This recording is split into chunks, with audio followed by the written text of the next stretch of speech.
In 2007, a series of shocking medical mistakes at Rhode Island Hospital left families devastated and a healthcare system reeling.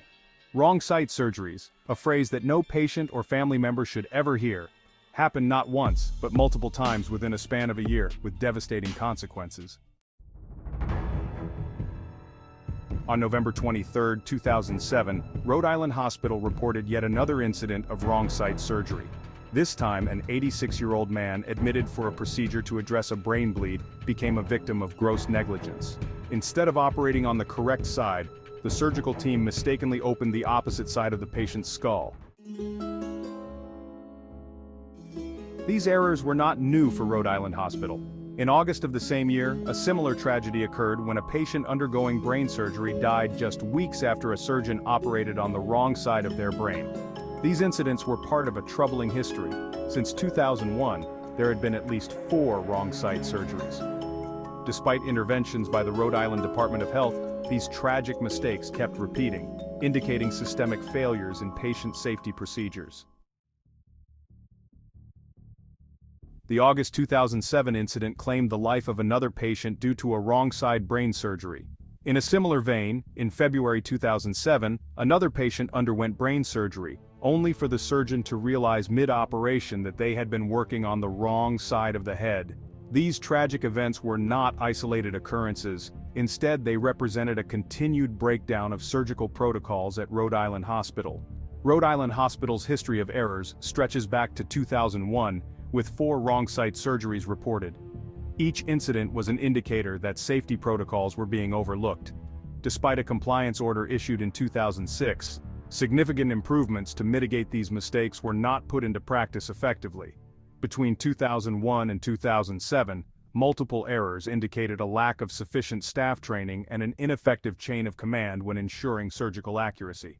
Even after the compliance orders in 2006 and 2007, Rhode Island Hospital continued to make the same mistakes. The compliance order mandated extensive revisions to hospital procedures, including more detailed pre-surgical timeouts and improved verification processes. However, the persistence of these incidents pointed to deeper issues: an institutional culture in which safety protocols were not enforced rigorously or taken seriously enough. Wrong site surgery is considered a never event, something that should never happen. In the case of Rhode Island Hospital, the fact that multiple checks were bypassed or performed inadequately shows a profound lack of systemic oversight. Each of these errors represents not just human error but also a significant failure in the culture of safety and communication. In the November 2007 incident, the surgeon in charge, J. Frederick Harrington, began the procedure only to discover later that the wrong side of the patient's skull had been opened. Despite immediate attempts to correct the mistake, the damage had already been done. The patient, already vulnerable, was left in a coma and never regained consciousness. This outcome wasn't solely due to Harrington's error. It reflected a failure of the entire system, a breakdown in pre-surgical verification processes, and team communication. After the incident, Dr. Harrington faced severe scrutiny from the Rhode Island Department of Health, as well as the hospital administration. He was suspended from surgical duties pending an investigation into his conduct. While the ultimate disciplinary action remained private, it was clear that Harrington's case served as a stark warning within the hospital about the consequences of neglecting essential safety checks. Moreover, the Board of Medical Licensure and Discipline launched an inquiry to determine if his license would face restrictions or further consequences. The Board of Medical Licensure and Discipline, alongside the Rhode Island Department of Health, reviewed the incident, evaluating whether disciplinary action against Harrington and other members of the surgical team was warranted. The investigation revealed multiple points of failure, including inadequate team communication and a lack of strict adherence to pre-surgical protocols.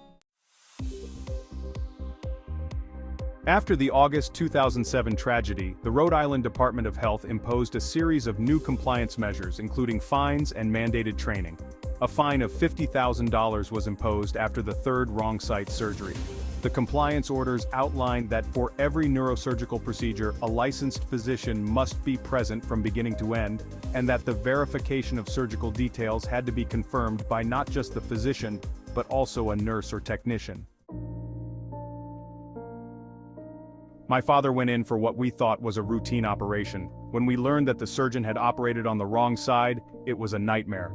The trust we had placed in them was shattered. These people are supposed to save lives, not endanger them.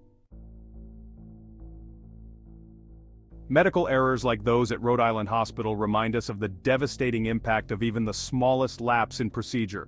The breakdowns in communication, a failure to properly execute verification protocols, and an underestimation of the critical importance of timeouts cost lives. The events of 2007 stand as a solemn reminder that in healthcare, vigilance is key, and the consequences of failure are unimaginable. The investigation conducted by the Rhode Island Department of Health involved multiple unannounced inspections of Rhode Island Hospital. During these inspections, numerous deficiencies were found, including insufficient communication practices and inadequate training of surgical staff on verification procedures. The health department required immediate corrective actions and demanded reports on emergency procedures that deviated from the new protocol. The investigation concluded that while improvements were made in the operating room, hospital-wide implementation of these safety measures was still insufficient. Every patient deserves the right to safe, competent care. Let these events remind us that patient safety is paramount and the cost of failure is far too great.